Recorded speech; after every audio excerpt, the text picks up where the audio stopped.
For years, Officer Brock Ramsey and his team ruled the streets with unchecked power, their badges serving as shields against any real consequence. Leon Whitaker knew their type all too well. Cops who viewed black men as easy targets, who wielded their authority to harass, brutalize, and bury the truth beneath falsified reports, and conveniently lost evidence. He had watched it happen too many times. Neighbors pulled over for no reason, friends humiliated on the sidewalk, families torn apart by a system that seemed designed to protect its own. But Leon Whitaker was no ordinary man to be silenced. He was a former Marine, trained to endure, to fight, and to survive. And he refused to wait for the next victim. He would expose them. He would make sure the world saw the truth. Setting the trap was dangerous but necessary. A hidden camera, a staged encounter, undeniable proof. He would give them the opportunity to do what they had always done. And when they did, there would be no way to spin it, no way to bury it. This time, justice would not simply be demanded. It would be inevitable. Before we go any further, comment where in the world you are watching from and make sure to subscribe. Leon Whitaker walked slowly along the cracked sidewalk, his hands tucked into his jacket pockets as a chill breeze swept through the neighborhood. He had called this place home for many years. It wasn't perfect. His street had its share of boarded-up windows, and the little corner store he once frequented had closed some time ago. But it was still home. To him, at least. To others, it seemed like nothing more than a problem to be solved. The signs were subtle at first. Police cruisers began lingering a little too long on certain blocks, slowing down as children played outside or as an elderly couple sat on their stoop. Then, the questions started. What are you doing here? Where are you headed? Questions asked in sharp, clipped tones, as if simply existing in that space was a crime. Leon had brushed off the first few incidents. He was a former Marine. He had been through far worse. But it didn't stop. It only grew worse. Some time ago, they had pulled over his neighbor, an older man who ran a small cleaning business. They called it a routine stop, but everyone knew what it really was. A black man in a van full of cleaning supplies must have looked suspicious. The man's granddaughter had filmed the whole thing on her phone. It circulated online for a while. People were outraged, but then the attention faded. Nothing changed. That was what finally got under Leon's skin, the helpless feeling of watching his neighbors, his friends, his community endure the same harassment day after day with no real recourse. He had been trained to defend people, to protect the vulnerable, and here he was, just letting it happen. He first heard about Tara Ellison from a friend who had once tipped her off about a predatory landlord in another part of the city. "She's one of the good ones," his friend had said. "Doesn't twist your words, doesn't stop until she finds the truth." Leon had been skeptical. Reporters were not exactly on his list of trusted people, especially those who swooped into neighborhoods like his hunting for stories. But when Tara contacted him, she didn't sound like someone chasing a scoop. She sounded genuinely curious and serious. She showed up at the community center where Leon was fixing a leaky pipe. A petite woman with sharp features and even sharper eyes, she introduced herself and got straight to the point. "I've been hearing about what's happening around here. I think there's a bigger story." Leon eyed her suspiciously. "A bigger story, huh? And what are you going to do with it? Write an article that gets buried in the back pages?" "I'll do more than write an article," Tara said firmly. "I'll make sure people can't look away. I don't just want to talk about what's going on here. I want to show it." He didn't say yes right away. In the following days, Tara kept showing up. She talked to other residents, asked questions, and listened more than she spoke. Each time she returned to Leon. "You're the one who can help me make this happen," she would tell him. "People respect you. They'll see what's really happening if you're the one showing them." Leon had shaken his head the first few times. "I don't need that kind of attention," he'd say. "What if it makes things worse?" Tara's response was always the same. "What if it makes them better?" It wasn't like Leon to trust reporters, but Tara's persistence made an impression. She wasn't just passing through, she seemed determined to stay until something changed. By the end of their last conversation, Leon found himself agreeing, if only because someone had to do it. It was her idea to go undercover. "People need to see it," she had said. "Not just hear it. not just read about it. They need to see it happen. Leon adjusted his jacket and set off down the block. This was it, no turning back. He didn't know exactly what was going to happen, but he knew he couldn't stay silent any longer. Leon strode toward this upscale neighborhood, each step measured and deliberate. It was a short walk, but the change in scenery came quickly. The boarded-up windows and cracked sidewalks gave way to neatly trimmed hedges and driveways with luxury cars parked in them. He passed a family unloading groceries, their SUV gleaming in the afternoon sunlight. The mother glanced his way, her smile faltering slightly as her eyes lingered on him. He knew the look well. It wasn't open hostility, but it wasn't warm either. It was that cautious, assessing gaze that hinted at suspicion. He kept moving, forcing himself not to react. This wasn't new. He was here to show the world what happened next. A few blocks in, the neighborhood grew quieter. The only sounds were the faint hum of a lawnmower and the rhythmic swish of sprinklers. Leon adjusted his jacket slightly, feeling the hidden camera pressing against his chest. He could hear Tara's voice in his head, reminding him to stay calm and natural. "Afternoon?" a middle-aged man said, stepping out onto his porch with a newspaper tucked under his arm. The man's smile was friendly enough, but his gaze lingered a moment too long. Leon nodded. "Afternoon."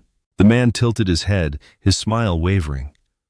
"You live around here?" he asked, trying to keep his tone casual, but not quite succeeding. "No," Leon said simply. "Just walking through." The man's smile disappeared completely, replaced by a tight, polite nod. "Enjoy your walk," he said, his tone cooler now. Leon kept moving, his footsteps deliberate but relaxed. Inside, though, his thoughts churned. He didn't have to look back to know the man on the porch was still watching him. Further down the block, a police cruiser idled at a stop sign. Leon's stomach tightened as he passed, but he made himself look straight ahead. The officers inside didn't move at first, but the longer he stayed on the same street, the more obvious it became. They were watching him too. At the next corner, the cruiser slowly rolled forward. It wasn't fast enough to catch up, but it wasn't idle anymore. Leon's mind churned. Was this it? Was it starting already? When he reached the next block, he noticed a second cruiser parked on the side of the road. Two officers leaned against it, talking casually, but their eyes followed him as he approached. One of them said something to the other, and both began to move toward him. Leon's pulse quickened. He glanced around. Nothing but quiet homes and manicured lawns. He focused on his breathing, just as he'd learned in the Marines. Stay calm. Stay steady. "Excuse me, sir," one of the officers called out. "Can we have a word?" Leon stopped, standing tall. "Sure," he said. "What can I do for you?" The officer, a broad man with a square jaw, stepped closer. "We got a call about someone matching your description. Said you were acting suspicious." Leon raised an eyebrow. "Suspicious how?" The officer crossed his arms. "Just wandering around." "Not from around here, are you?" "I'm just taking a walk," Leon replied evenly. The second officer, taller and thinner, joined the conversation. "Well, we're going to need some ID." "Just routine." Leon hesitated. "Am I being detained?" "Not yet," the first officer said, a smirk tugging at his lips. Leon kept his voice steady. "If I'm not being detained, I'd like to be on my way." The officers exchanged a glance. The first one's smile vanished. "Not so fast, we have some questions." Leon clenched his jaw. This was the moment he'd prepared for, the moment Tara had warned him about, the moment that would be caught on camera. "You don't see many guys like you around here," the taller officer said, his eyes narrowing. "Big guy like you walking through a neighborhood like this stands out, don't you think?" Leon's voice was calm but firm. "I'm just walking." The shorter officer stepped closer, his smirk returning. "Walking? You mean waddling? Maybe you're just out for a stroll, but most people don't call that exercise." The officers chuckled, the taller one shaking his head. "You sure you're not just out here casing the place? Big guy like you must be looking for an easy target, right?" Leon's jaw tightened, but he didn't move. "I'm just walking," he repeated. "Well," the shorter officer said, his smirk now a sneer. "Maybe you should walk a little faster before things get complicated." Leon didn't flinch. He didn't let his anger show. He knew the camera was rolling, knew Tara would be watching this later. "I'm not doing anything wrong," he said. The taller officer took another step closer, now towering over him. "No, you're not," he said slowly, "but you sure don't look like you belong here." "Looks can be deceiving," Leon said. His voice was still calm, but there was an edge to it now. "And I'm not moving." The officers stared at him for a long moment, the tension heavy in the air. The tension crackled like static electricity. The officers stood closer than necessary, their body language shifting from casual curiosity to subtle aggression. Leon had seen this kind of posturing before. Chest puffed out, arms crossed, the barely restrained urge to assert dominance. He stayed still, his feet planted firmly on the sidewalk, his hands at his sides, calm, controlled. He knew the camera was catching all of it. "So, you're refusing to cooperate?" the shorter officer said, his smirk curling into something more menacing. "I never said that," Leon replied. His voice was steady, even measured. "I told you, I'm just out for a walk." The taller officer raised an eyebrow, his tone dripping with sarcasm. "Just out for a walk, huh? Dressed like that?" "Dressed like what?" Leon asked. "What's wrong with what I'm wearing?" "Nothing," the shorter officer said, his grin reappearing. "Just looks a little out of place, like you're not from around here." "I already told you," Leon said, holding his ground. "I'm just walking through." "Well, maybe you should walk yourself back where you came from," the taller officer snapped. "You think these people want to see you standing around here?" Leon didn't flinch. "I have every right to be here," he said calmly. "I'm not breaking any laws." "Your attitude is what's suspicious," the shorter officer shot back. "Guy like you, big and heavy, just wandering through, looking at these houses like they're free for the taking." Leon's jaw tightened. He'd had enough. "I haven't done anything wrong," he said firmly. "You stopped me. I'm just walking." The taller officer sneered. "Listen, buddy, I don't know what you think you're doing here, but I don't trust it. You don't look like you belong in this neighborhood, and you sure as hell don't act like you do." "What's that supposed to mean?" Leon asked, his voice still calm, though his patience was wearing thin. "It means," the shorter officer said, stepping closer, "that maybe we need to have a little chat down at the station. You know, just to be sure." "That sounds an awful lot like you're detaining me," Leon said, meeting the officer's eyes. "And if that's the case, I'd like to know what law I've broken." "You got a smart mouth," the taller officer muttered. He leaned in closer, his eyes narrowing. "Maybe you're not breaking any laws, but you're pissing me off, and that's enough to make you a problem." Leon kept his expression neutral. "Last I checked, that's not a crime." The shorter officer laughed, though it sounded forced. "You think you're clever, don't you? Big, tough guy with all the answers. Let's see how clever you are when we bring you in." "Bring me in for what?" Leon asked. His voice remained calm, but the edge was sharper now. "I told you what I'm doing. I'm walking through this neighborhood. That's not a crime." "It is when you're casing houses," the taller officer shot back. His tone wasn't sarcastic anymore. It was firm, deliberate, and dangerous. "Casing houses?" Leon asked, a slight rise in his voice. "That's ridiculous. I'm just walking." "We've got reports," the shorter officer said, his grin gone now. "A big guy, black, matching your description, going door to door trying to look for easy targets." Leon narrowed his eyes. "You're lying. You never got a call." The taller officer stepped forward, his hand resting on his belt. "Are you calling us liars, sir?" "I'm calling it what it is," Leon replied. "An excuse." "Excuses don't land people in cuffs," the shorter officer said. "But keep this up and we'll see if we need to get you down to the station for some questioning." Leon's pulse quickened, but he held his ground. "I've done nothing wrong. I'm not casing houses. I'm not robbing anyone, and you know that." "Is that so?" the taller officer said, a sneer curling at the edge of his mouth. "Because from where I'm standing, it sure looks like you've been hanging around a little too long, and it sure looks like you're looking for something more than just a walk." Leon took a slow breath, steadying himself. The camera was still rolling, capturing every word, every sneer, every accusation. But he could feel the temperature rising, the air thick with tension. "I'm not robbing anyone," Leon said again, his voice clear and firm. And if you're going to accuse me of that, you'd better be ready to back it up with more than just your assumptions." The officers exchanged a glance. Their confidence didn't falter, but the lines in their faces hardened, their postures stiffened. They weren't letting him go. The officers' expressions darkened, the sneers turning into something colder. Leon could feel the weight of their stares, the way they stood too close, their hands inching toward their belts. He didn't move. He couldn't afford to. He knew how quickly situations like this could spiral out of control. "You don't seem to understand," the shorter officer said, his voice low and menacing. "You're not just going to walk away from this." Leon's jaw tightened. "I'm not going anywhere until you tell me exactly what I've done wrong." The taller officer stepped even closer, towering over him. "You've got a smart mouth, don't you? Maybe you're used to talking back to people, but out here, that's not going to fly." "I'm not talking back," Leon said, his voice steady. "I'm just asking for some clarity." "Clarity?" The shorter officer barked a laugh. "You're in the wrong neighborhood, big man. Clarity's not going to help you here." Leon stood his ground. "I'm not going to let you intimidate me." That was when it happened. The taller officer's hand shot out, shoving Leon hard in the chest. It wasn't subtle. It wasn't a light push. It was a full-force attempt to knock him off balance. Leon staggered back, but didn't fall.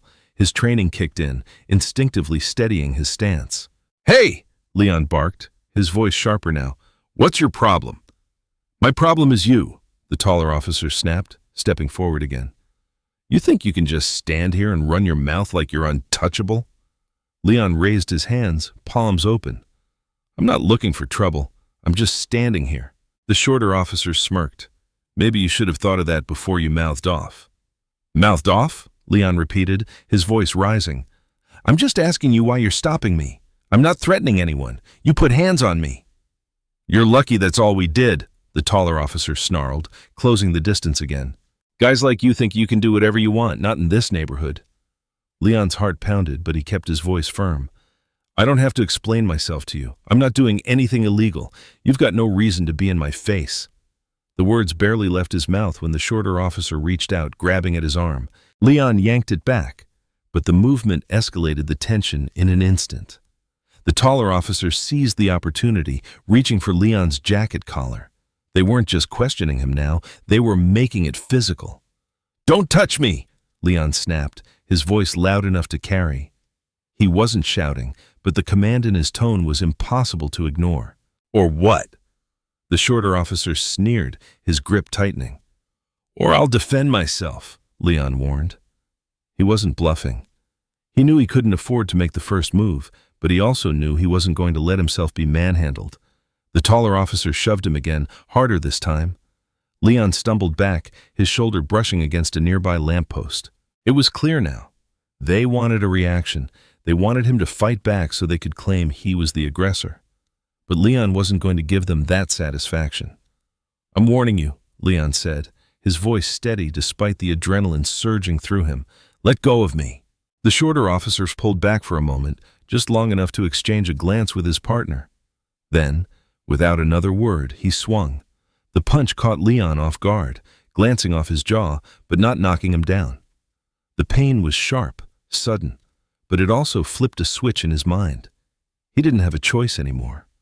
They'd started it, and now he had to defend himself. Leon ducked as the taller officer swung next, the punch missing him by inches. He planted his feet and shoved back, using his size and strength to create space. The officers didn't stop. The shorter one lunged again, and this time Leon caught his arm and twisted it just enough to make him yelp and let go. "Enough!" Leon shouted. "I don't want to fight you." The taller officer stepped in again, his face twisted in anger. "Yeah, well, you got one anyway." The fight moved into the street. Leon kept his movements tight, controlled, not throwing wild punches, but using calculated blocks and counters to keep the officers from overwhelming him. It wasn't a brawl. It was tactical, almost surgical. His military training had taught him how to neutralize threats quickly, but he was holding back. He didn't want to hurt them, even though they clearly had no such hesitation. The taller officer threw another punch, this time connecting with Leon's shoulder. He staggered but didn't fall. Instead, he used the momentum to step to the side and deliver a quick, open-handed strike to the officer's forearm, forcing him to drop back. The shorter officer tried to grab him from behind, but Leon spun, breaking the hold and shoving him away. They kept coming. Every time Leon deflected one, the other would attack. His breathing was heavy now, each move deliberate, but tiring. He wasn't going to go down easily, though. He wasn't going to give them that satisfaction. Leon's breath came fast and heavy. His muscles tensed as he moved with precision, blocking one officer while bracing for the other. He wasn't trying to win this fight. He was trying to survive it. He had been trained for combat, but this wasn't war. He was fighting two men who had the power to make him the villain, no matter how much he tried to hold back. The taller officer lunged at him again, fists swinging wildly. Leon ducked, weaving just in time to avoid a direct hit to the face. Instead, the officer's knuckles scraped across his temple, sending a sharp sting through his skull. He clenched his jaw, his instincts screaming at him to strike back. "Stop this!" Leon bellowed, stepping back, hands raised in a defensive posture. "I don't want to fight!" The shorter officer spat at the ground, his chest heaving. "You don't get to decide that, fat boy." Leon's blood ran hot, but he swallowed the insult, forcing himself to stay composed. He backed up another step, trying to put more distance between them. If he could just keep them from closing in, maybe... The taller officer didn't give him a chance to finish the thought. He rushed forward again, this time slamming his shoulder into Leon's chest, knocking him backward onto the pavement. Pain exploded through Leon's back as he hit the ground hard, the rough asphalt scraping against his skin beneath his clothes. Before he could get up, a boot came down on his arm, pinning him. "Got you now, big guy." The shorter officer sneered, pressing his weight onto Leon's forearm. Leon gritted his teeth, feeling the strain in his arm as the pressure increased. The taller officer crouched down, his face inches from Leon's. "You think you're tough, huh?" he hissed. "Think you can just walk through here like you belong?" Leon tried to yank his arm free, but the officer twisted his foot, grinding it into his muscle. He bit back a groan, refusing to give them the satisfaction of hearing him in pain. "I didn't do anything," he forced out. The shorter officer crouched, his smirk widening. "You did enough, fat boy. You should have known better." He punctuated the words with a hard punch to Leon's gut. A deep pain shot through his stomach, forcing the breath from his lungs. He coughed, gasping for air, his body involuntarily curling inward. The taller officer laughed. "Not so tough now, are you?" Leon clenched his fists. His vision swam for a moment, but his mind was clear. If he didn't do something, they weren't going to stop. He exhaled sharply and moved. Using his core strength, he twisted his body, jerking his trapped arm free just as the officer's balance wavered. The sudden motion sent the shorter officer stumbling to the side, just enough for Leon to push himself halfway up. The taller officer grabbed for him, but this time Leon didn't just block, he struck. A solid elbow to the ribs sent the officer reeling back with a grunt. Leon surged upward, adrenaline pumping through his veins. The shorter officer rushed him, but Leon stepped aside, using his opponent's momentum against him. The officer stumbled forward and Leon shoved him, sending him sprawling onto the ground. "Stay down," Leon growled. His voice was low, commanding. He was still trying to end this without going too far, but the officers weren't done. The taller one came at him again, swinging with full force. This time, the punch connected, landing across Leon's jaw. His head snapped to the side, the taste of blood filling his mouth. The shorter officer recovered, grabbing at Leon's jacket, yanking hard. Leon staggered, trying to keep his footing, but they were both on him now. The blows came fast, fists slamming into his ribs, into his arms as he tried to shield himself. They weren't just subduing him. They wanted to hurt him.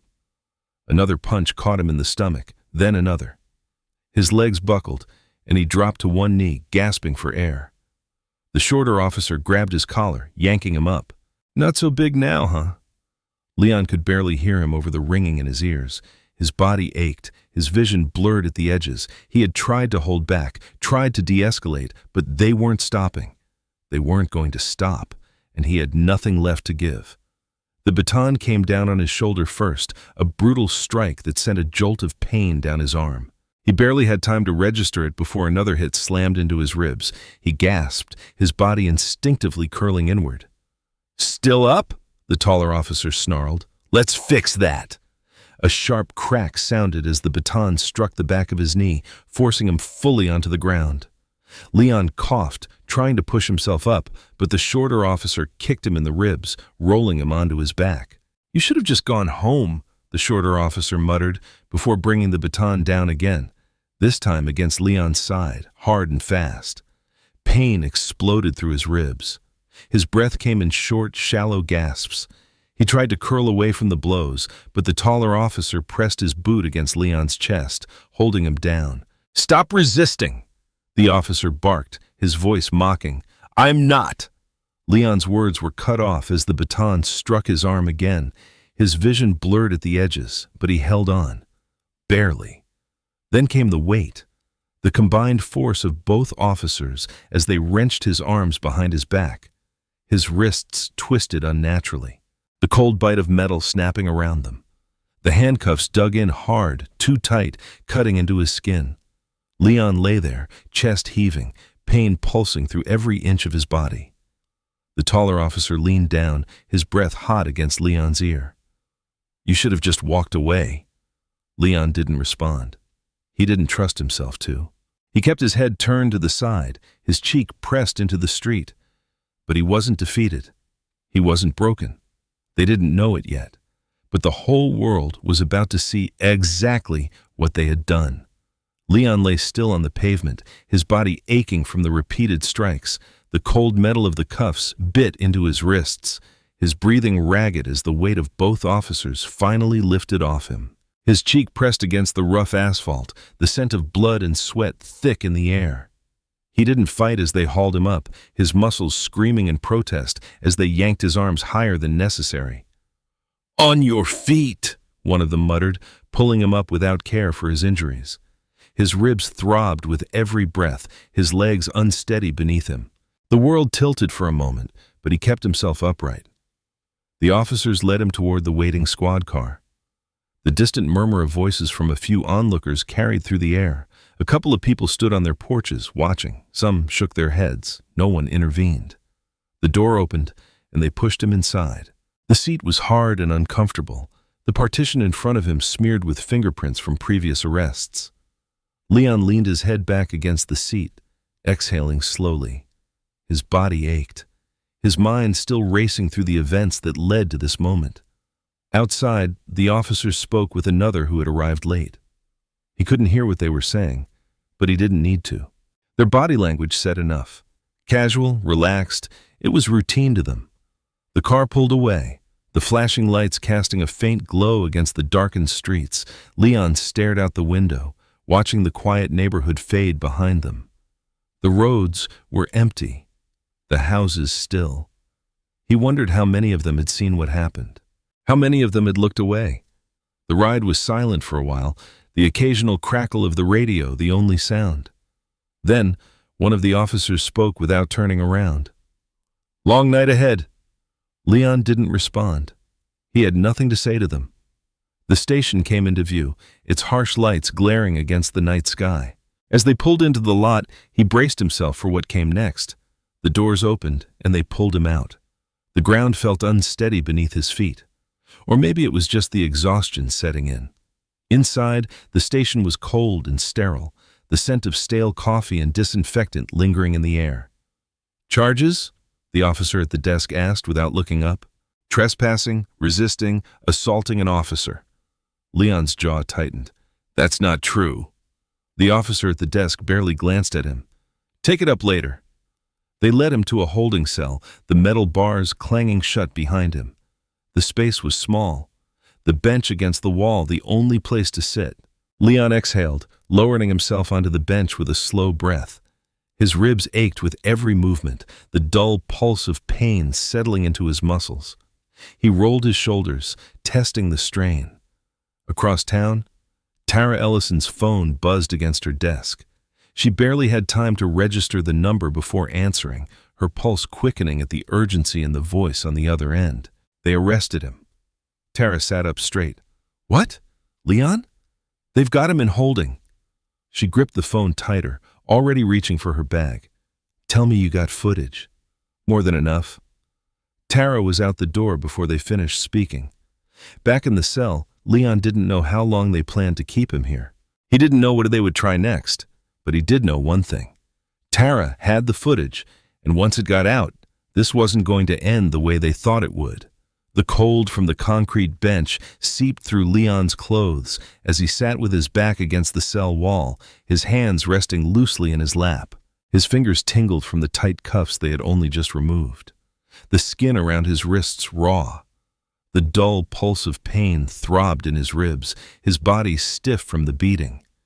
Every inhale sent a sharp sting through his side, and he knew at least one of the strikes had bruised something deep. He rolled his shoulders and let his head tilt back against the wall, staring up at the ceiling. The fluorescent lights hummed softly, a sound that blended with the occasional murmur of voices beyond the bars. The station wasn't loud, but it wasn't quiet either. Officers moved in and out of the main room, some laughing at private jokes, others speaking in low, professional tones. The normalcy of it all made Leon's stomach twist. To them, this was nothing. Just another night, another arrest, another black man in a cell. He exhaled slowly, shaking his head. His whole body ached. But the worst of it wasn't physical. It was the anger creeping into his chest, the frustration sitting heavy in his gut. This wasn't how it was supposed to go.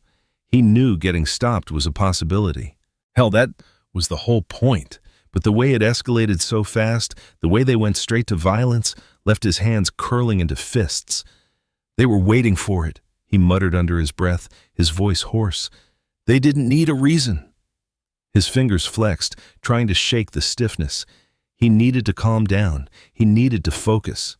He knew better than to let his emotions take over, especially now. One of the officers walked past the holding cell, barely glancing at him before dropping a file onto the desk at the front. Leon leaned forward, resting his elbows on his knees. "How long you planning on keeping me in here?" he asked, his voice even, but firm. The officer barely acknowledged him, flipping through the paperwork. "Until we process everything." Leon huffed out a laugh, shaking his head. "Process what? You didn't find anything on me? I didn't break any laws. You just needed an excuse." The officer finally looked up, his expression unreadable. "You can talk all you want. Doesn't change the fact that you're sitting in that cell." Leon clenched his jaw, inhaling slowly through his nose. "I want my phone call." "You'll get it." "When?" The officer smirked faintly. "Whenever we get to it." Leon leaned back, pressing his lips together. He knew the game. They wanted him frustrated, wanted him to lash out so they could add more charges, extend the hold, keep him locked up just long enough for things to quiet down. But that wasn't going to happen. Tara had the footage. The thought settled in his chest, steadying him. He had done his part. The rest was in motion now. Tara sat at her desk, her fingers hovering over the keyboard, her pulse hammering in her ears. The room was dim, the only light coming from the glow of her laptop screen. The video was playing. She had seen a lot in her years as a journalist. Protests turned violent, leaked body cam footage, grainy cell phone videos of injustice unfolding in real time. But this was different. This was clear. This was undeniable. She leaned forward, her hands gripping the edges of her desk as she watched the officers surround Leon. Their postures tense before the first push. The sneers, the shoves, the way they circled him. Then, the first baton strike. She flinched when it hit, her fingers tightening. Even though she had known what happened, watching it unfold in crisp, high-quality footage made it feel heavier, more real. Leon hadn't provoked them. He hadn't fought back. They had gone after him because they could.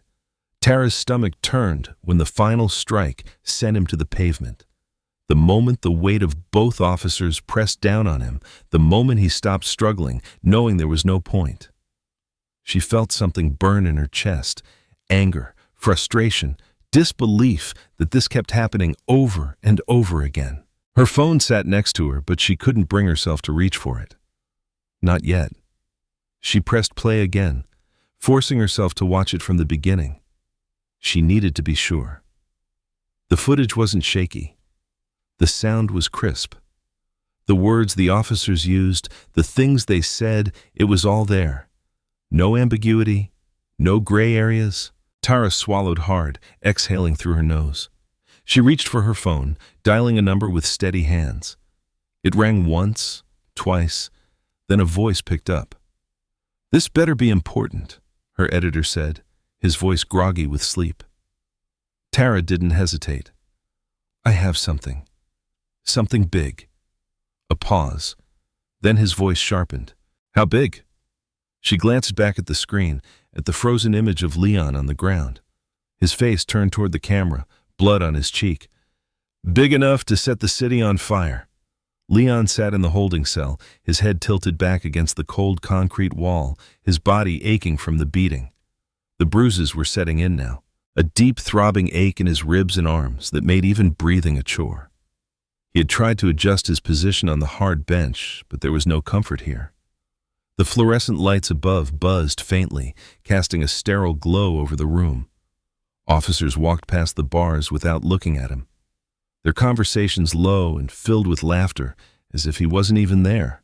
The wait was deliberate. He knew it. They were making him sit, making him stew in it, letting the weight of what they had done settle in his bones. They wanted him frustrated. They wanted him angry. But he wasn't going to give them the satisfaction. The only thing keeping him steady was the knowledge that Tara had the footage. The whole thing. He exhaled sharply, rubbing his wrists where the cuffs had been too tight. He had been in worse situations before. He had survived worse. But this wasn't just about him. This was bigger. And outside, the city was about to find out just how big. Tara sat in her car, her laptop balanced on the center console, the video queued up on the screen. The unedited footage played from the moment Leon entered the neighborhood. The entire interaction with the officers captured in crystal clarity. The taunts, the shoves, the first baton strike. There was no room for misinterpretation. She had called her editor, given him the rundown, but she knew this needed to move fast. The longer they waited, the easier it would be for the police to control the narrative. She didn't hesitate. She hit upload. Within minutes, it was out. She pushed open the door, stepping into the cool night air. Her phone buzzed almost instantly. Her editor, reporters she hadn't spoken to in months, community activists already demanding statements. She ignored the calls. The footage would speak for itself. And it did. Across the city, phones vibrated, notifications lit up screens, and people paused in their tracks as the video began spreading like wildfire. Social media exploded with outrage. The footage reposted across every platform, dissected frame by frame. The hashtag #JusticeForLeon started trending within the hour. In Leon's neighborhood, the reaction was immediate. Inside the corner store, a small crowd had gathered. The video playing on a customer's phone, heads clustered around the screen. The shop owner, Mr. Daniels, shook his head, his jaw tight as he watched Leon take the first hit.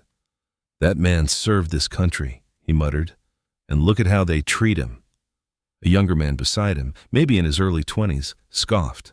"Man, this is what happens when you go looking for trouble. He should have never been over there."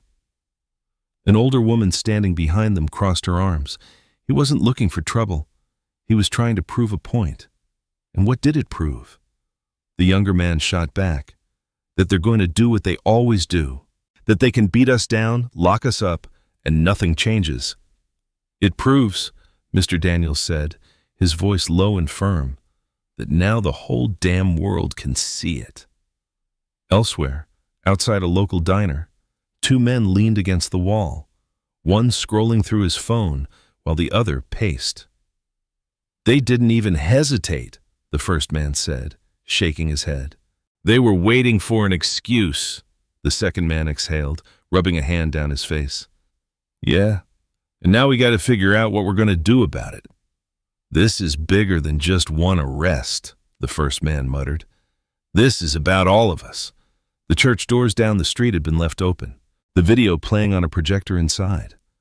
A group of community members sat in silence, watching Leon's last words before the first baton came down. Reverend Cole, a man in his 60s with graying hair and sharp eyes, turned to the crowd. "We cannot let this be just another story," he said.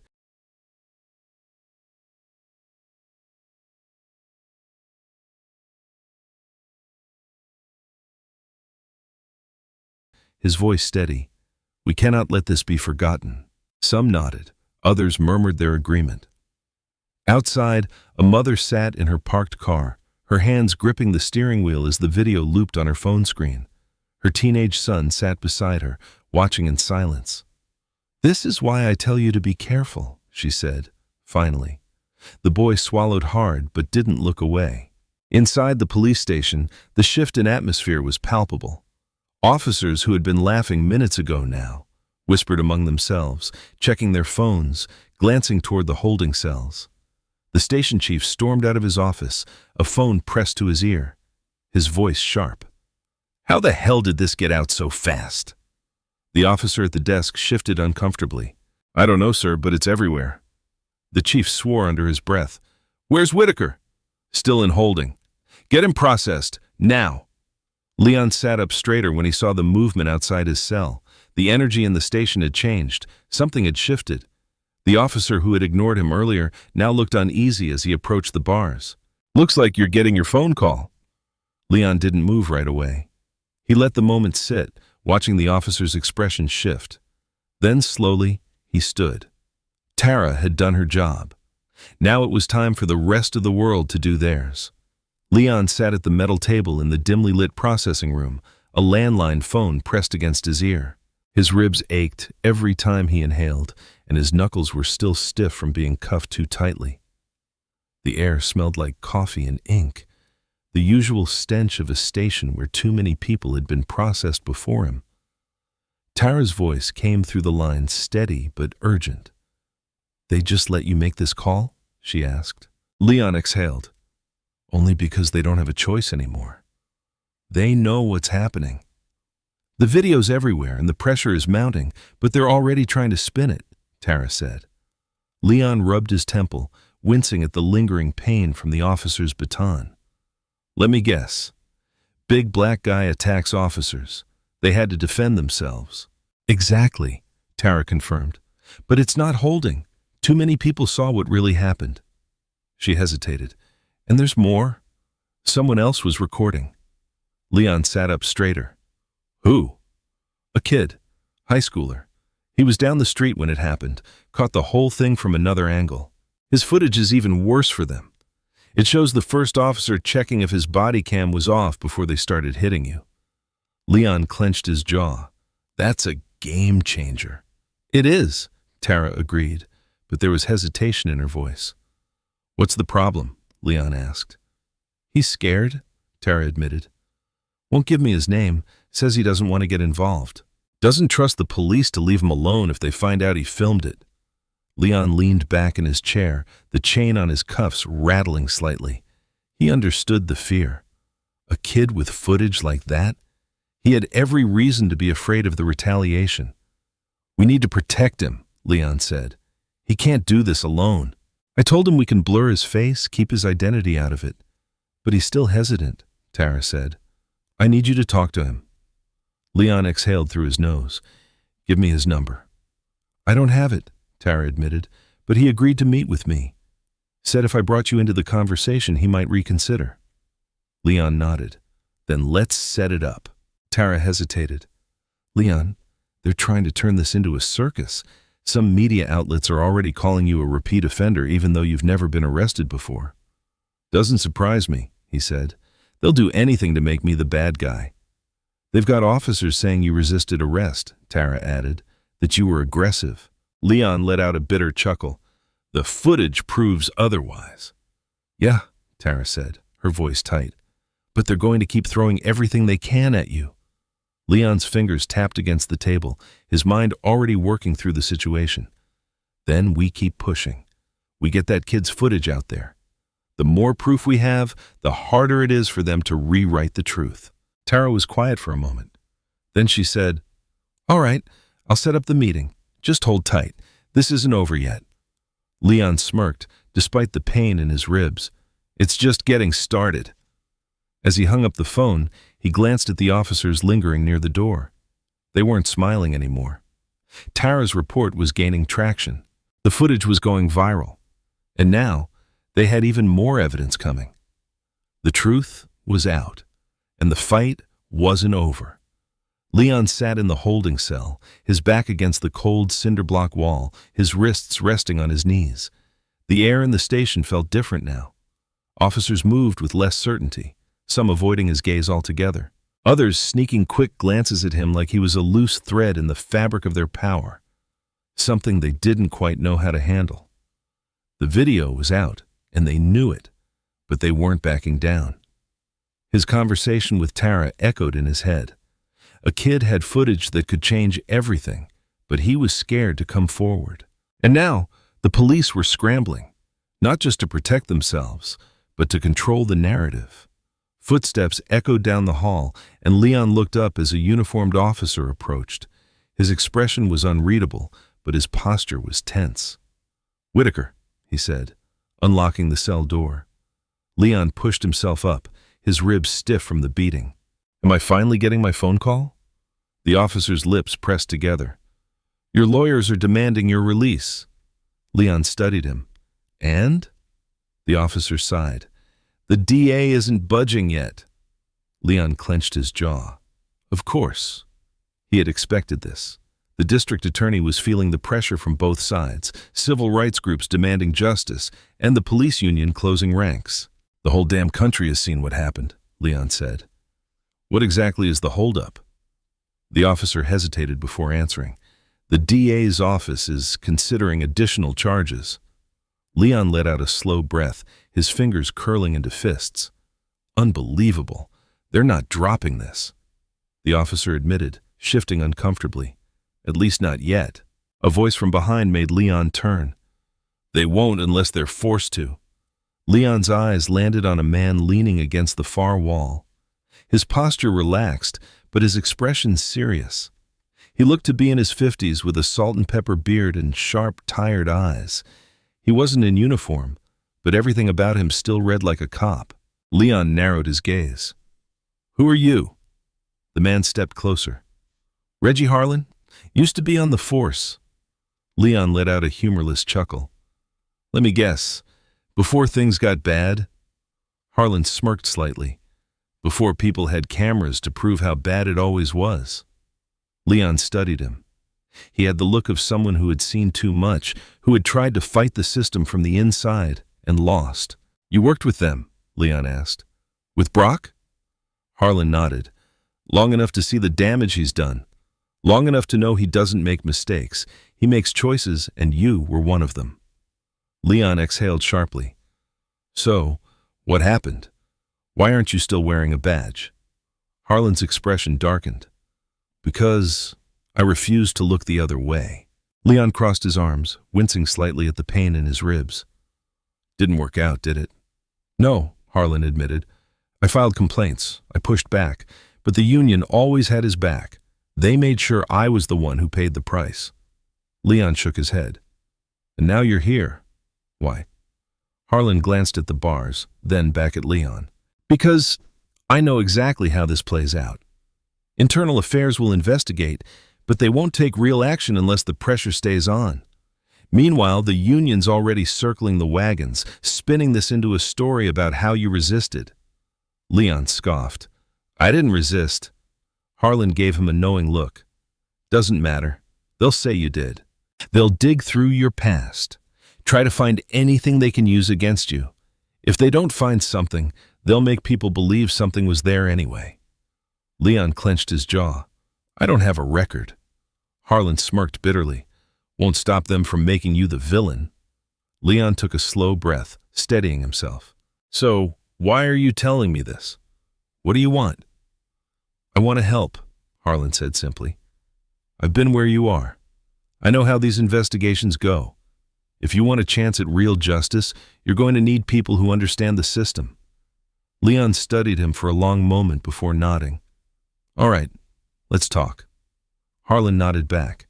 "Good, because if we don't move fast, they're going to bury this before it even starts." Leon glanced at the officers lingering near the desk. They weren't laughing anymore. They were waiting, watching, hoping this would blow over. Leon sat on the edge of the hard cot in his cell, his elbows resting on his knees, his fingers intertwined. The minutes stretched into hours, and the weight of everything settled onto his shoulders. He had known this fight wouldn't be easy, but he hadn't expected it to feel this personal, this suffocating. His phone was gone, but he knew exactly what was happening outside. He was the story now, not the officers, not the system, not the brutality caught on camera, him. The smear campaign had started fast. The police union had gone on the offensive, spinning the narrative into something else entirely. Leon Whitaker, aggressive ex-Marine with a history of confrontations. The full story, what the video doesn't show. Did Leon Whitaker provoke the officers? They were doing what they always did, controlling the narrative, shifting the focus, making people question what their own eyes had seen. The headlines were relentless, twisting facts, digging for anything in his past they could use against him. And worse, they were going after his family. He exhaled sharply, his chest tight as he thought about his mother. She had called Lila in tears, her voice shaking over the phone. His mother had seen the reports. People had shown up outside her house. Journalists knocking on her door, shoving microphones in her face. Some had even gone through their old social media posts, trying to find something, anything, to paint them as troubled, as flawed, as deserving of the treatment Leon had endured. Lila had handled it the way she always did, head on. But she was exhausted, and Leon knew it. The door to the cell block buzzed open. Leon looked up, expecting an officer, but instead, he saw his lawyer. A tall, composed black woman in a navy blazer and glasses that gave her the air of someone who had been through too many battles and still had plenty of fight left in her. Talia Brooks. She had been one of the first lawyers to take his case after Tara's report went viral. And from the moment she walked in, Leon knew she was the right person for the job. She sat across from him, pulling out a folder. "You doing all right?" Leon let out a dry chuckle. "I've been better." Talia nodded. "The DA is still stalling. They know they can't hold you forever, but they're waiting to see how the public shifts before they make a move." Leon's jaw tightened. "So, they're trying to see if this blows over." "Exactly," Leon sighed. "And what's the union saying?" Talia's eyes darkened. "They're in full defense mode, saying the officers acted appropriately, that you were a threat, that they feared for their lives." Leon let out a slow breath. "Same script, different name." "Pretty much," Talia said, "and they're using every connection they have to pressure the DA into keeping you here." Leon shook his head, the frustration mounting. "And my family?" Talia hesitated for a moment. "It's getting bad." Leon clenched his fists. "I need to see them." "I know," she said. "I'm working on getting you released, but they're playing games. We've got the video. We've got public support. But they're betting they can ride it out until people lose interest." Leon's stomach twisted. "Tara won't let that happen." Talia gave a small smirk. "No, she won't. And she's not the only one keeping the pressure up." She slid a folder across the table. Leon hesitated before flipping it open. Inside were printed screenshots, messages, names, stories. "I started collecting them as soon as the video went viral," Talia explained. "People started reaching out. People from your neighborhood, people from across the city, all with their own stories about Brock and officers like him." Leon scanned the pages. Testimonies from black men who had been harassed for walking in the wrong neighborhood. Parents whose teenage sons had been stopped for no reason. Workers pulled over and searched on their way home. One message stood out. A handwritten letter scanned into the file. "I was 15 when it happened to me. Officer Brock stopped me on my way home from school, said I matched a description. I was too scared to fight back when he threw me against the car. Too scared to tell my mom what really happened, but I see what they did to Leon. And I can't stay silent anymore." Leon exhaled sharply, rubbing his temple. "They were just waiting for someone to come forward first," Talia said. "And now they are." Leon closed the folder. His ribs still ached. His head was pounding. But for the first time since this all started, something inside him felt stronger. "They're not going to bury this," he said. "No," Talia agreed. They're not. Leon leaned back in his chair, his gaze steady. He was still behind bars, still in the thick of it. But outside, the fight was growing. And this time, he wasn't fighting alone. Leon sat in the holding cell, his arms resting on his knees as he listened to the faint hum of voices beyond the bars. He knew something had changed. The air in the station felt heavier, charged with something different. The officers moved with an unease that hadn't been there before. They weren't laughing. They weren't making casual remarks as they passed by his cell, because they knew Internal Affairs was digging. And what they were finding wasn't just about what had happened to him. It was bigger. Leon heard footsteps approaching. He looked up as Talia Brooks appeared outside his cell, her face unreadable. The guard unlocked the door, allowing her inside. She took a seat across from him, opening a folder. "They're still stalling on your release," she said, her voice calm but edged with frustration. Leon exhaled sharply. "What's the excuse now?" "They're pretending they need more time to review the full scope of the incident." Talia shook her head, which is ridiculous, because the entire country has already seen what happened. But the good news is, Internal Affairs has started pulling records on Brock's team. Leon's eyebrows lifted. "And?" Talia leaned forward. "It's bad, worse than we thought. Multiple excessive force complaints, racial profiling reports, cases that were quietly settled out of court. Brock alone has been accused of misconduct at least several times over the years, but none of it stuck." Leon's jaw tightened. "Why?" "The same reason it never does. Reports went missing. Witnesses changed their statements. The union stepped in every time things got close to real accountability." Leon let the information sink in. He had suspected as much, but hearing it confirmed only made his anger simmer hotter. "And now?" he asked. Talia smirked. "Now they can't bury it. Not with all the attention on this case." She flipped through her notes. "Tara's been relentless. Every time the department tries to shift the focus, she counters with more evidence. And it's working. People are pissed." Leon leaned back against the wall. "How bad is it?" Talia studied him. "Bad enough that they've had to put Brock and his entire unit on paid leave. The department is trying to act like it's just procedural. But Internal Affairs is treating it like a real investigation. They're pulling body cam footage, reviewing old cases. This could unravel everything." Leon nodded slowly. "Good." Talia hesitated. "There's more." Leon frowned. "What?" She sighed. "There are protests all over the city. People are marching outside the station, outside City Hall, even in front of the DA's office. They're demanding your release, but it's not just about you anymore. Other people are coming forward, people who had run-ins with Brock's unit. The city is waking up, and law enforcement doesn't know how to handle it." Leon's hands clenched into fists. It was working. The truth was coming out, but with that truth came risk. "I need to see my family," he said quietly. Talia's expression softened. "Lila and your mother have been speaking out. They've done interviews, talked about what this is doing to them, to you." Leon exhaled, a knot tightening in his chest. His mother was strong, but he knew this was breaking her in ways he couldn't protect her from. "Are they safe?" he asked. Talia nodded. "For now, but they've been harassed. Calls, threats, reporters camping outside their house." Leon's jaw locked. "They shouldn't have to deal with this. They know that," Talia said. "But they also know you can't fight this alone." Leon ran a hand down his face. He was exhausted, his body still aching, but he wasn't broken. Not yet. He looked up at Talia. "How do we push harder?" Talia's eyes gleamed. "We keep the heat on. We keep the media focused on the corruption, on the fact that the police still have you in here without charges. The more attention this gets, the more pressure the DA will feel." Leon nodded. "And Internal Affairs?" "They're at a crossroads," Talia said. "They either expose the truth or they risk being seen as complicit." She smirked. "And they're not about to go down with Brock?" Leon let out a slow breath. "Then let's keep pushing."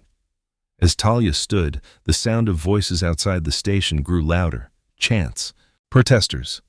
Justice for Leon. The fight wasn't over. But for the first time, it felt like they had the momentum. and Leon wasn't going to let it go to waste. Elena Vargas had never been the kind of investigator to take the easy way out. A seasoned internal affairs officer with many years in the department, she had built a reputation for being thorough, unshakable, and much to the frustration of her superiors, not easily controlled. She didn't play politics. She followed the facts. And the facts in front of her were damning. She sat at her desk, her fingers drumming against the thick file in front of her. The pages were filled with reports, witness statements, and internal affairs preliminary findings on Officer Brock Ramsey and his team. Every single page pointed to a pattern, a system that had allowed officers like Brock to operate unchecked for years. And yet, the pressure from the top was clear. Shut it down. The office door swung open. Assistant Chief Garrett Holt stepped inside, his presence filling the space with quiet authority. He was in his early 50s, a man who had worked his way through the ranks, known for handling department scandals with as little collateral damage as possible. He shut the door behind him and folded his arms. "Vargas, we need to talk." Elena didn't look up. "That's what this is, isn't it?" Holt sighed, stepping closer to the desk. "I just got off the phone with the commissioner. The mayor's office is breathing down our necks. The union is already calling this an overreach." Elena finally met his gaze, her expression unreadable. "An overreach?" She tapped the file. "We have multiple excessive force complaints tied to Brock's unit. Reports that were ignored, covered up, or mysteriously lost. This investigation is barely scratching the surface." Holt leaned on the desk, his voice lowering. "You think I don't know that? Then why are we even having this conversation?" "Because this is bigger than just one unit," Holt said, his tone sharp. "If we push too hard, we expose the entire department to lawsuits, scrutiny, and public distrust we might never recover from." Elena's jaw tightened. "Public trust is already gone, sir. You've seen what's happening outside. The protests aren't just about Leon Whitaker anymore. People are coming forward with stories of harassment, racial profiling, and excessive force. If we try to sweep this under the rug, we only prove them right." Holt exhaled, pinching the bridge of his nose.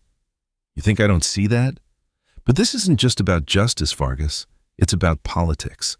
If this case goes too deep, it doesn't stop with Brock. It goes all the way up.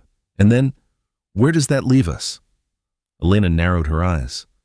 "Maybe it leaves us where we should have been all along. Actually holding people accountable." Holt's gaze hardened. "You don't understand how this works." "No," Elena said, standing up, her voice unwavering. "I understand exactly how it works. I understand that for years Brock got away with this because the people in power let him. I understand that if we back down now, we are no better than the officers who looked away while he brutalized people." Holt shook his head, his voice lowering. "If we bury this, the department survives." Elena took a slow breath. "And if we don't, maybe it finally changes." A silence stretched between them. Holt's jaw tightened. "You're not backing down, are you?" "No," she said simply. "I'm not." Holt let out a long exhale, then straightened. "Fine, but you better be damn sure you can finish this fight. Because once it's out of the department's hands, there's no coming back." Elena watched him leave, her heart pounding. She already knew there was no coming back. This case was going to shake the entire system, and she was ready. Tara sat across from Leon Graves and Talia Brooks in the back of a small cafe, her laptop open in front of her. The screen glowed with headlines, social media feeds, and breaking news segments that were covering the case. The protests had grown larger. The pressure on the department was mounting, but with that pressure came resistance. "They're pushing back harder," Tara said, scrolling through an article. "More media outlets are running hit pieces on Leon, calling him reckless and combative. They're framing the protests as unrest instead of what they really are, people demanding justice." Graves leaned back in his chair, rubbing a hand down his face. "It's what they do. If they can't make him disappear, they'll make him the villain."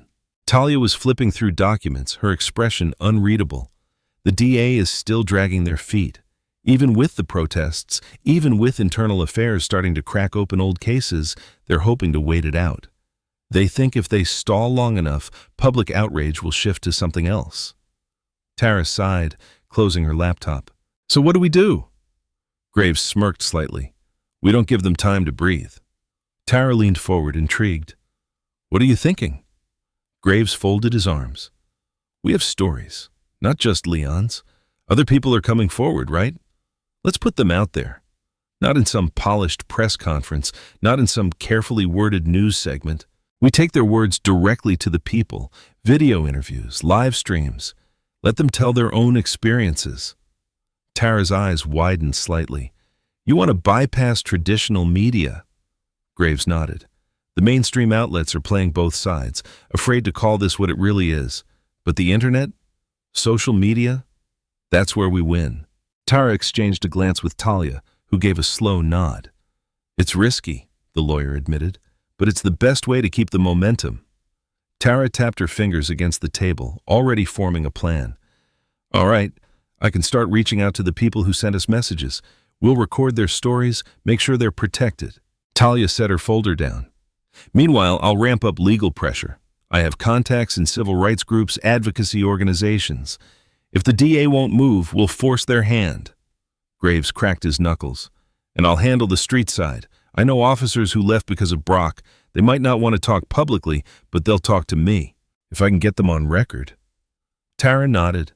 That would be huge. A weight settled between them. This was the moment, the tipping point. If they didn't act now, if they didn't push harder, the system would bury the case like it had so many before it. Tara took a deep breath, then, let's make our move. The night air was thick with tension as Tara set up her camera in the dimly lit office space she had rented for the interviews. The walls were bare, the furniture minimal.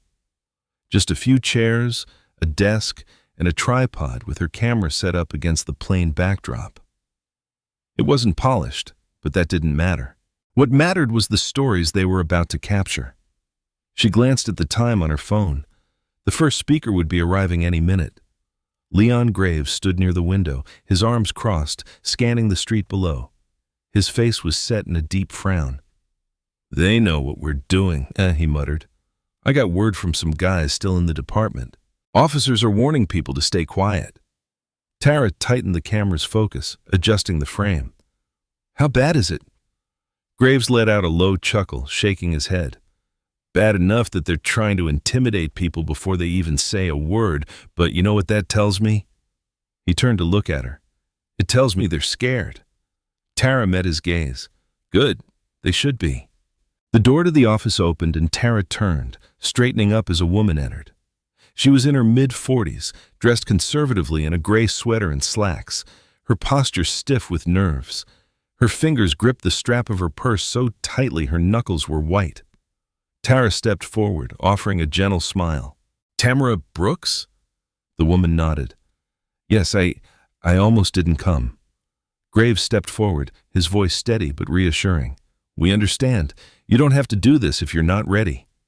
Tamara took a deep breath, standing in place for a long moment before finally shaking her head. No, I need to. My son. He was lucky. We got him out before they could ruin his life, but how many others didn't? Tara gestured toward the chair in front of the camera. Take your time, just tell your story. Tamara hesitated before slowly lowering herself into the chair. She exhaled shakily, clasping her hands together in her lap. The camera light blinked red, recording. She looked into the lens. My son was 17 when they arrested him.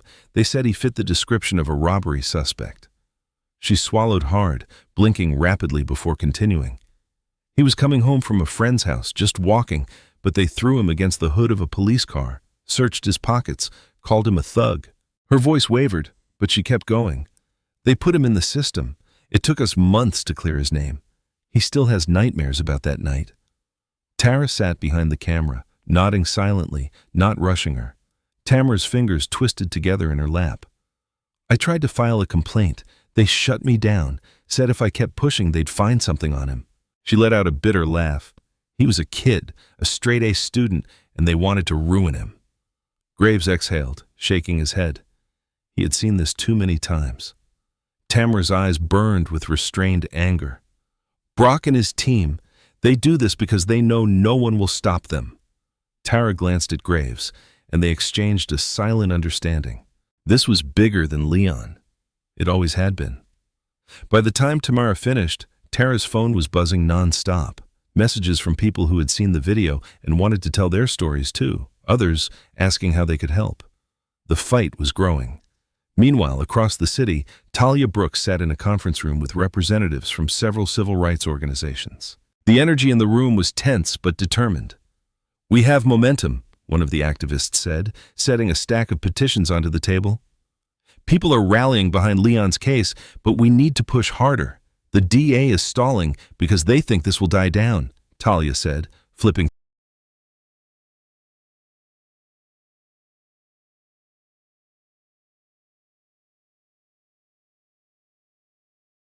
through her notes. "We need to show them that it won't." One of the lawyers, an older man with graying hair, nodded. "We've already filed motions demanding an expedited review of Leon Whitaker's case. If they don't act soon, we take it higher." Talia leaned forward, her tone sharp. "And what about internal affairs?" A woman sitting at the far end of the table, a former prosecutor turned activist, folded her hands together. "They're investigating, but they're not moving fast enough. They're being careful, which means they're being hesitant.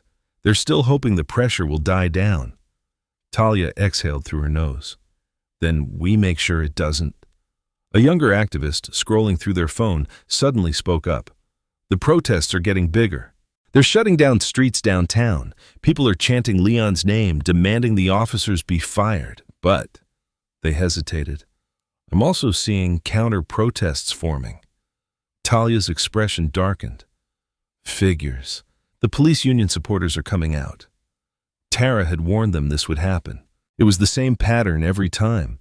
Whenever there was pushback against police misconduct, there would be people rushing to defend the system, no matter how damning the evidence.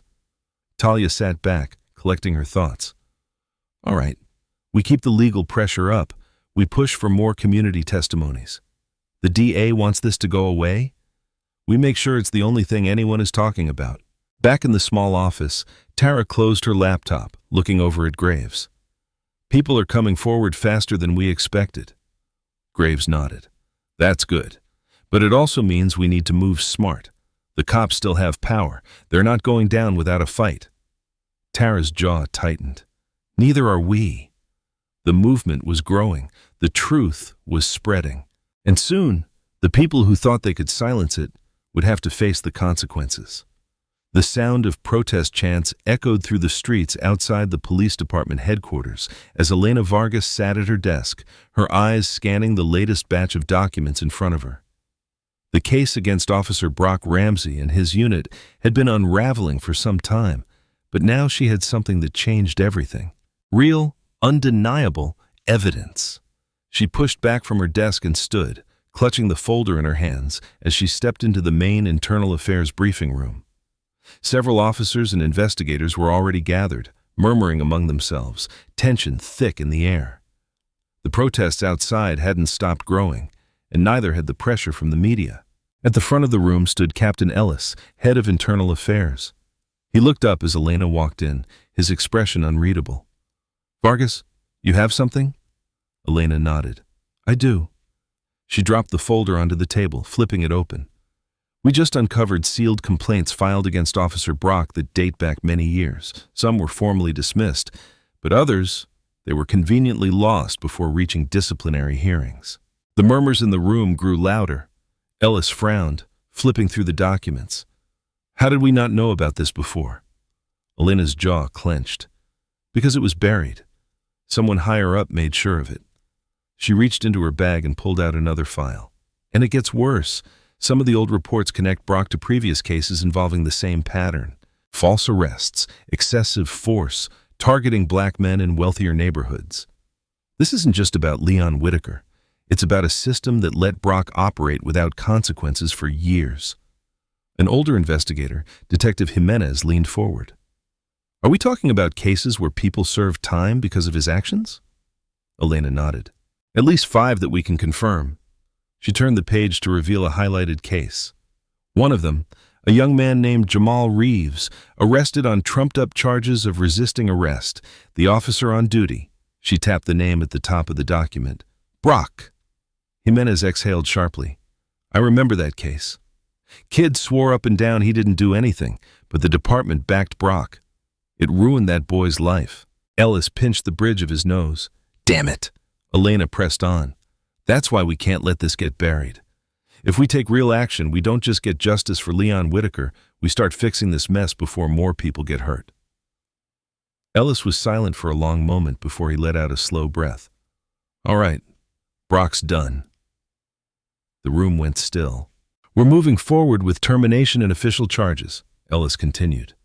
We're also suspending the rest of his unit while we conduct full reviews of their cases. No more administrative leave, no more wait and see. We do this by the book.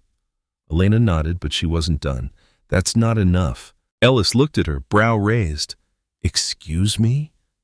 If we stop at Brock, we're just cutting off a limb while the disease is still spreading, Elena said firmly. Someone covered for him. Someone protected him for many years. She looked around the room. You want to regain public trust? Start holding the people at the top accountable, too. A few of the investigators exchanged uneasy glances. They all knew what she meant. Ellis hesitated, but then he nodded. Fine, you keep digging. Find out how deep this goes. Elena met his gaze. I will. The protest chants outside grew louder. The department's internal email system buzzed with official notices. Officer Brock terminated. Officer Mills suspended pending review. Officer Doyle suspended. Officer Finch under investigation. The department wasn't just taking action against Brock. His entire unit was under fire. Inside the precinct, officers whispered among themselves, some shocked, others furious. A few of Brock's supporters grumbled about betrayal. Others, those who had been forced to work alongside him, silently packed up their desks, knowing their time was coming too. Brock himself sat in a small, windowless conference room. His badge and gun already confiscated, a representative from the police union sat next to him, stone-faced, while across the table, Captain Ellis read the official charges aloud.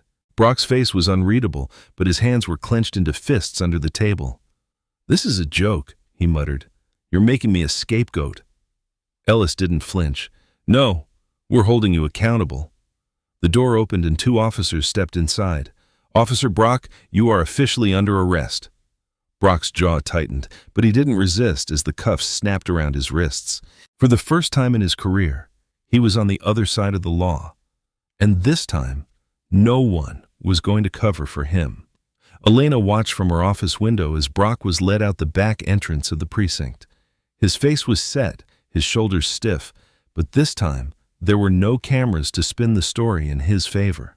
A small satisfaction settled in her chest, but she knew this was just the beginning. She turned back to her desk, flipping open a new file. Brock wasn't the last. There were more, and she was going to take down every last one of them. The city felt different now. For years, the community had whispered about the things that happened in the shadows, the sudden stops, the unnecessary searches, the way certain officers seemed untouchable. But now, for the first time, those whispers had become shouts. Word spread fast. Officer Brock and his entire unit were gone, not just suspended, not reassigned, gone. Their names stripped from the precinct roster, their badges taken, their faces on the news, not as law enforcement, but as criminals. And the city celebrated. At first, it was small gatherings, neighbors stepping onto porches, exchanging looks that said, "Finally." Then it grew. People poured into the streets, not in anger, not in protest, but in relief. Outside the precinct, a crowd formed, not with signs of frustration, but with voices lifted in victory. "You hear that?" an older man said, standing with his arms crossed as he looked up at the police station. "That's silence. No more of them out here doing whatever they want." A group of teenagers who had grown up knowing to avoid certain streets when Brock was on duty stood with their heads high. One of them, a boy barely 16, wiped at his eyes before shaking his head. "I thought they were untouchable." "They wanted us to think that," his mother said, resting a hand on his shoulder. "They wanted all of us to think that. But now Now they had proof that the badge wasn't a shield against consequences. Across town, in the neighborhoods that had suffered the most under Brock's watch, music played from open windows. Families gathered on sidewalks, not just talking about what had happened, but about what came next. People who had once been too afraid to speak up shared their stories openly. They weren't just angry anymore. They weren't just mourning lost time, lost years, lost lives. They were hopeful. Inside the police department, it was a different story. The officers who had once moved through the halls with certainty now walked in silence. The ones who had laughed at the complaints, who had looked the other way, who had told themselves they were just doing their jobs, they didn't speak now. They didn't make eye contact with each other because Brock was gone, and so were the people who had protected him. The weight of it settled in. A young officer, fresh to the force, passed by an older detective and muttered, "I never thought they'd actually..." The detective cut him off with a look. Neither did they. It wasn't just Brock's reputation that had crumbled. It was the entire illusion that officers like him would always get away with it. Captain Ellis watched it all unfold from his office window. He could hear the voices outside, the sound of a community that had won.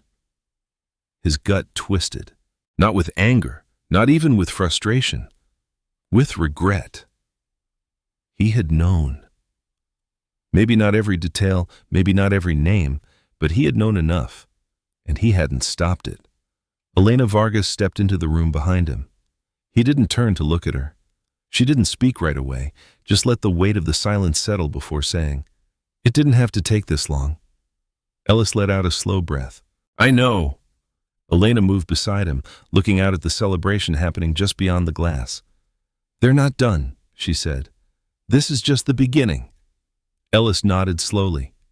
"Yeah." He looked down at the files still on his desk. The case is being reopened. The names that were still under investigation, the people who had let this happen weren't done answering for it. Outside, the celebration carried on. But it wasn't just about what had been torn down. It was about what came next. Leon Whitaker had been their first victory, but he wouldn't be their last. The news spread faster than anyone could have expected. Every major media outlet ran the headline across their screens, and within minutes, it was plastered across social media, lighting up the city with a sense of justice that had long felt impossible. The district attorney had dropped all charges against Leon Whitaker. It was official. After weeks of public outcry, relentless legal pressure, and the overwhelming weight of evidence exposing the corruption within Brock's unit, the state had no choice but to back down. Inside his holding cell, Leon sat still, absorbing the magnitude of what had just happened. The walls around him had always felt cold and unmovable, a place where time stretched endlessly, where freedom felt distant, no matter how close it truly was. But now, something was different. The voices outside, the low hum of movement within the precinct, the shifting energy in the air. It all pointed to one undeniable truth. This was over. They had finally lost their hold on him. He sat on the same hard bench he had been confined to for what felt like years rather than weeks. His elbows resting against his knees, fingers interlocked as he listened to the activity beyond the heavy metal door. The usual detached murmurs of officers going about their business had changed. There was no more arrogance, no more dismissive remarks, no more quiet amusement at his expense. The air had thickened, their movements slower, their voices lower. There was a stiffness now, a tension that hadn't been there before. They had spent some time treating him like a cautionary tale, a reminder that standing up against them came with consequences. But now he was the one proving them wrong. The sharp sound of the door unlocking pulled him from his thoughts. He looked up just as Talia Brooks stepped inside, her presence filling the small room with an unshakable sense of purpose. She wasn't carrying the usual case files or stacks of legal documents, nor did she look like she had just come from arguing for his release in another exhausting courtroom session. Instead, she stood with her arms relaxed, her expression calm, but in her eyes, there was something more, something triumphant.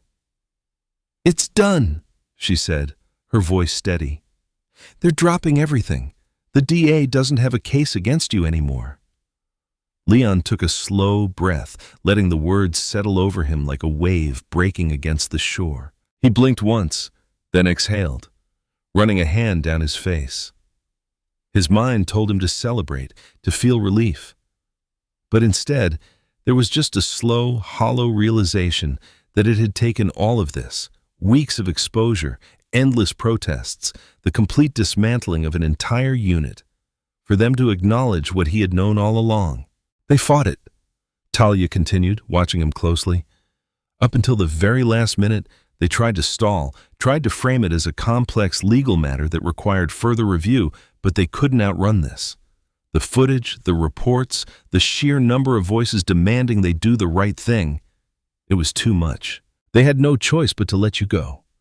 Leon sat up straighter, nodding slowly as he processed her words. Just like that? He asked, though he already knew the answer. Talia let out a soft scoff, shaking her head. Not just like that, she corrected. This only happened because people refused to let them bury you. They fought hard, and now you walk out of here a free man. For a moment, he said nothing, just let the weight of everything press down on him. He had prepared himself for every possibility. More delays, more legal maneuvering, more excuses from the system that had never wanted to admit fault. He had steeled himself for a longer fight. But now, as he looked at Talia, hearing her say the words he had been waiting for, he realized that the fight had already been won. He pushed himself to his feet, feeling the stiffness in his muscles from weeks of confinement. The station felt different now. The officers who had once moved with confidence, who had smirked at him in passing, now avoided his gaze. Their postures were tense, their hands twitching as though they weren't sure what to do with themselves. No one said anything to him. No one challenged his presence. For the first time, they were the ones who looked unsure. Outside, the world was waiting. The moment the precinct doors opened, the crowd outside erupted into cheers. The sheer force of it hit him all at once, a wave of sound and emotion that nearly took his breath away. People held signs above their heads, their voices unified in chants of "Justice for Leon." Some clapped, others embraced, as if his release was proof that change was real, that the fight had meant something, that standing up had been worth it. Lila was the first to reach him, pushing past reporters and cameras, ignoring the flashing lights and microphones being shoved in her face. She didn't speak, didn't wait for him to say anything. She just threw her arms around him, holding him so tight it almost hurt. Leon held on to her, closing his eyes, breathing in the warmth and familiarity of his sister's presence. "I told you," she whispered against his shoulder, her voice thick with emotion. "I told you you'd walk out of here." He pulled back just enough to look down at her, his voice low. "You never doubted it?" She sniffed, shaking her head. "Not for a second." His mother was next, stepping forward hesitantly, her hands trembling slightly as she reached up, cupping his face like she had when he was a child. Her fingers brushed against his cheek, and her eyes filled with relief, and unshed tears never left his. "You're home now," she said, her voice barely above a whisper. Leon swallowed hard, nodding. "I'm home." But he knew, even in that moment, that this wasn't just about him anymore. As the cameras flashed and the reporters fired off questions, his gaze shifted to the television screen inside the precinct, where a breaking news report was already running.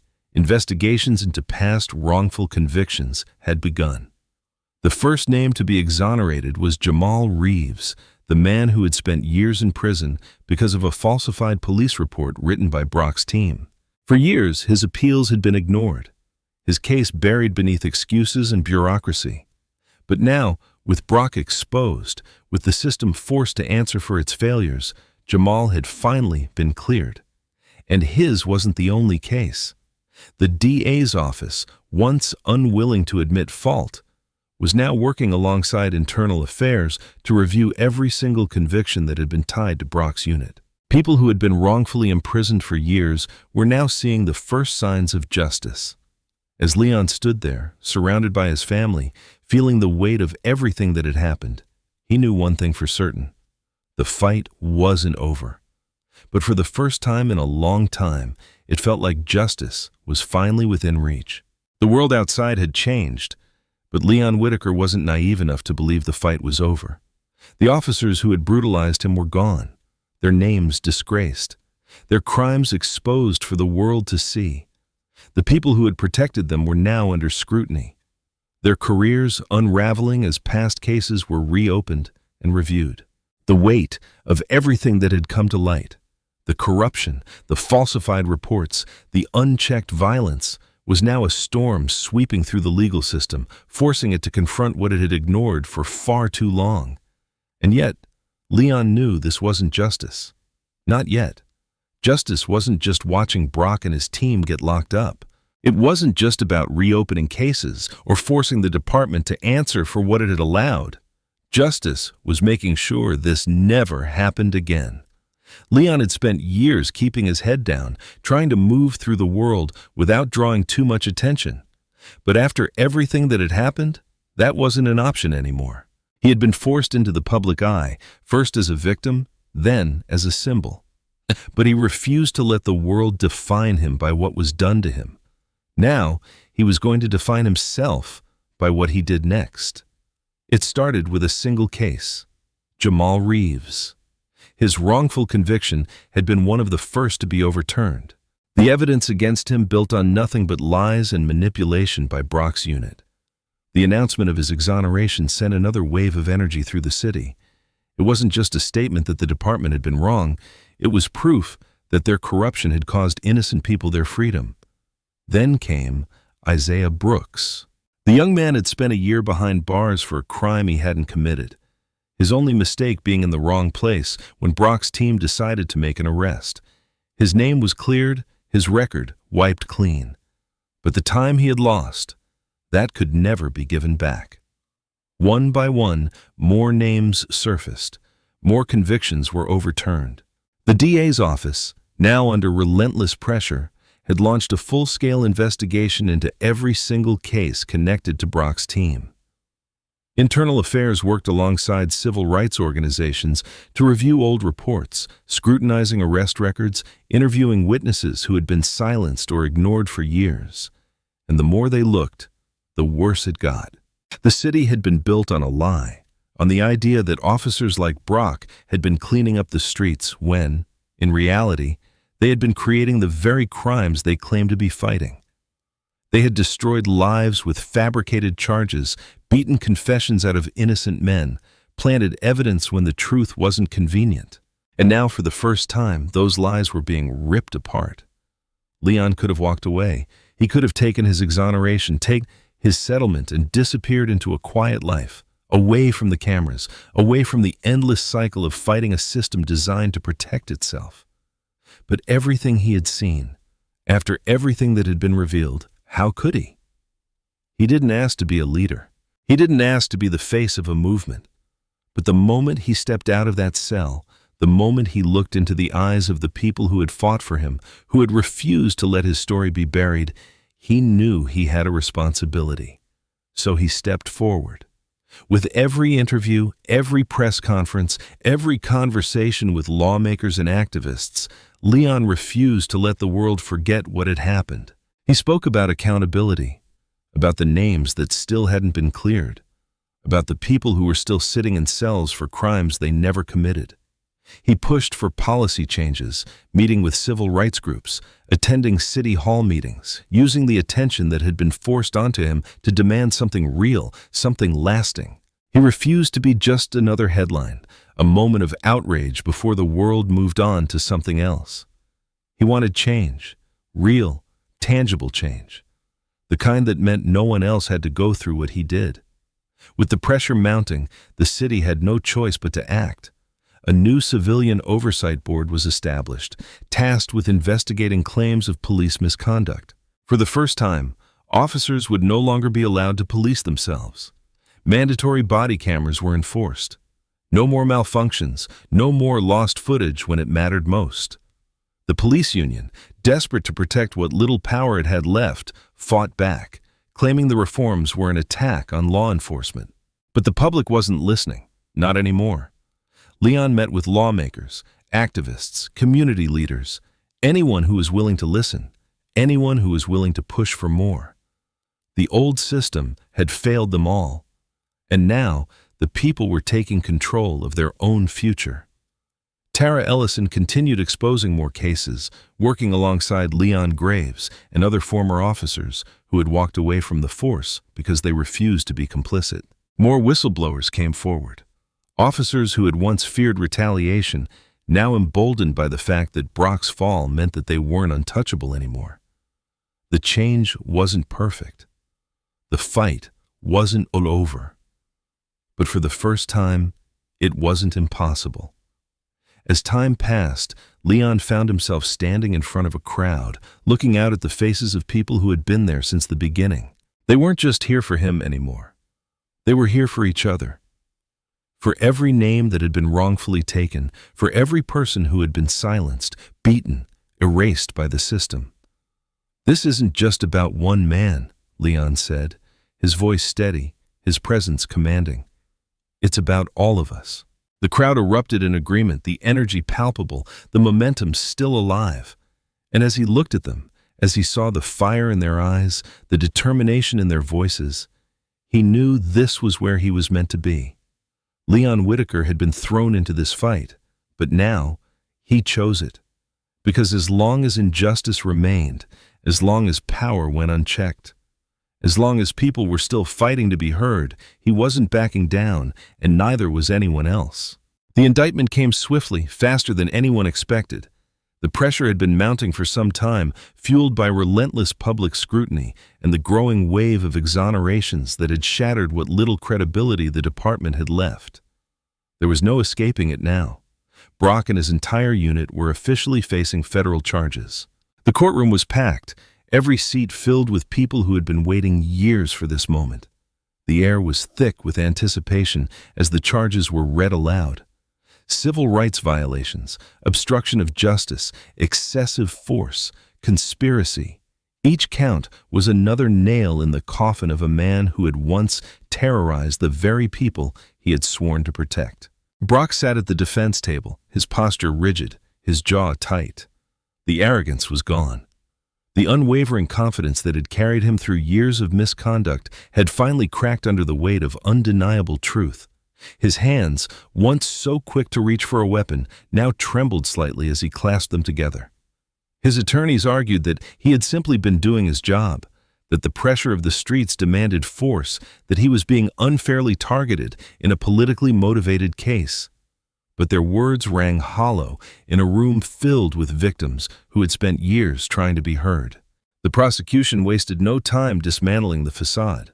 They presented body camera footage that had been lost until Internal Affairs recovered it. Reports filled with inconsistencies and blatant fabrications. Sworn testimony from officers who had been too afraid to speak out while Brock still had power. There was no seeing this anymore. It wasn't just Brock. His entire unit was being brought down with him. Mills, Doyle, Finch, every officer who had falsified a report, every cop who had stood by while Brock brutalized civilians, every name that had been tied to the corruption was now answering for it. The same system that had protected them for years had finally turned its back on them, not because it wanted to, but because it had no other choice. For the people who had suffered under them, the ones who had been arrested, beaten, humiliated, and ignored, it was vindication. The fight had been long, exhausting, and full of moments where it felt like change would never come.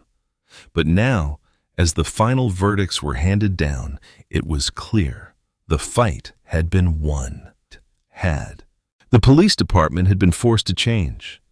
No longer could it brush complaints under the rug, pretending that abuse of power was nothing more than a few bad apples. The system had finally been forced to acknowledge what the community had known for years. This wasn't a mistake. This was a pattern. The first step had been the creation of an independent civilian oversight board, a panel made up of legal experts, community leaders, and former officers who had walked away when they saw the corruption firsthand. For the first time, misconduct cases wouldn't be buried inside the department, but investigated by people who weren't afraid of the truth. New policies were rolled out, policies that should have existed long ago. Body cameras were now mandatory, and any officer who turned theirs off or tampered with footage faced automatic termination. No more malfunctions, no more conveniently missing evidence. Training programs were overhauled, stripped of the routine sensitivity courses that had been nothing more than a box to check. Instead, officers were now required to undergo extensive de-escalation training, racial bias education, and real community engagement. Not photo ops, not press events, but actual involvement in the neighborhoods they patrolled. There was resistance, of course. The police union fought back, claiming the reforms were an attack on law enforcement, that good officers would leave the force, that the department would be weakened. But the public wasn't listening. They had heard those excuses before, and they weren't buying them now. The system wasn't being weakened. It was being rebuilt. Leon saw the shift happening around him.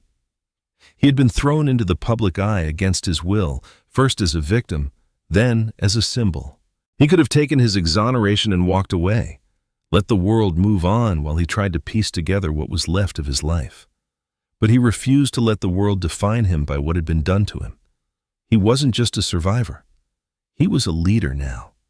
And if this fight had taught him anything, it was that change didn't last unless it was protected. It started with speaking engagements, small at first, community meetings, local town halls, places where people wanted to hear his story, not just as a headline, but as a person. Then, it grew. He was invited to sit on panels discussing police reform, asked to speak at universities about racial profiling and systemic abuse. He met with lawmakers pushing for statewide changes, pushing for transparency, pushing for a future where no one else had to go through what he did. And then came the rally. Thousands of people filled the park, their voices unified, their presence a declaration that they weren't going anywhere. Leon stood on the stage, looking out at the sea of faces, some familiar, some strangers who had come because they believed in what he was fighting for. He took a deep breath, the microphone firm in his grip. "This isn't just about one case," he began, his voice strong, steady, unwavering. "This isn't just about me. It's about every person who ever felt powerless when they saw those flashing lights in their rearview mirror. It's about every mother who had to teach her son how to survive an encounter with the very people who are supposed to protect him. It's about every name that never made it to the headlines, every story that was buried, every life that was stolen by a system that refused to see us as human." The crowd erupted in agreement, their energy fueling him, their belief in this moment making it impossible to feel anything but determination.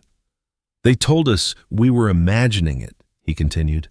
"They told us it wasn't that bad, that we were playing the victim, that if we just followed the rules, we'd be fine. Well, I did follow the rules, and I still ended up in a cell." A wave of emotion rolled through the crowd. They wanted me to be silent.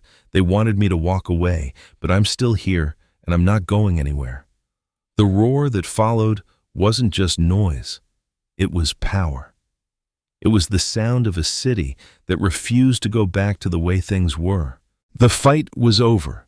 For the first time, the people had won, and Leon Whitaker was finally free. Leon Whitaker walked through his neighborhood, the place that had shaped him, the streets where he had once been just another black man, moving through a world that didn't always make space for him. The air was crisp, the late afternoon sun casting long shadows across the pavement.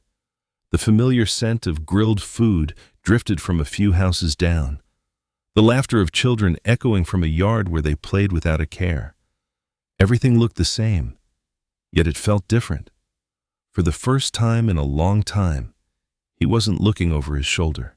There was no police cruiser creeping along the curb, no wary stares from neighbors who had grown accustomed to the presence of officers prowling for an excuse to stop someone who looked like him.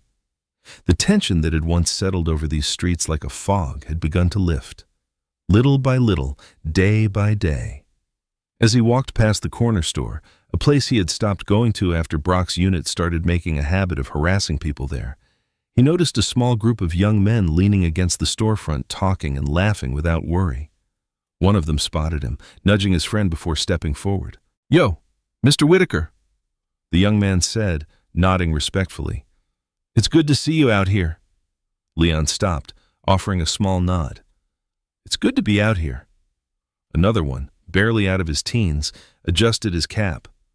"You really did it, man. You took them down." Leon shook his head. "We did it. All of us." The group murmured in agreement, the weight of his words settling over them. They had all seen the footage, heard the stories, felt the shift in the air when Brock and his team were finally removed. It wasn't just about one man. It was about a community that had refused to back down. A city that had chosen to fight instead of surrender.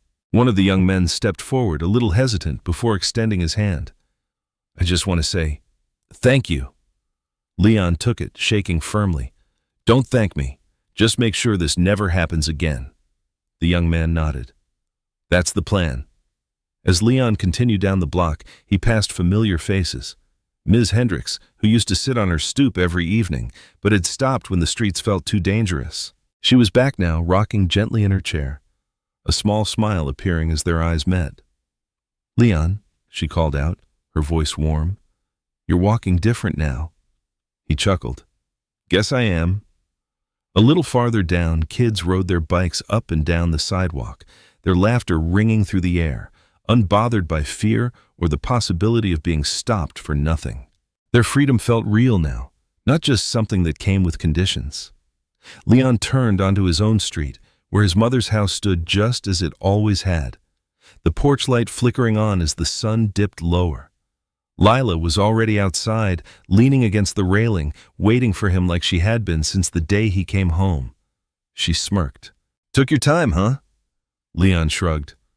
"Had to take it all in." Lila studied him for a moment before nodding. "Feels different, doesn't it?" He looked out at the street, at the way the neighborhood felt alive again, at the way people weren't just existing, they were living. He thought about the journey that had brought him here, about the nights in that holding cell, about the fear, the rage, the uncertainty. But now there was something else. Peace. "Yeah," he said, exhaling slowly. "It does." His mother stepped onto the porch, wiping her hands on a dish towel, her eyes soft as they landed on him. "Come inside, baby. Dinner's almost ready." Leon smiled, feeling the warmth of home wrap around him. He climbed the steps, pausing for just a second to look back at the street, at the place that had once felt like a battlefield. Not anymore. This wasn't just his victory. It belonged to all of them. I hope you enjoyed that story. Please share it with your friends and subscribe so that you do not miss out on the next one.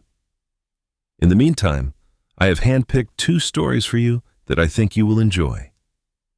Have a great day.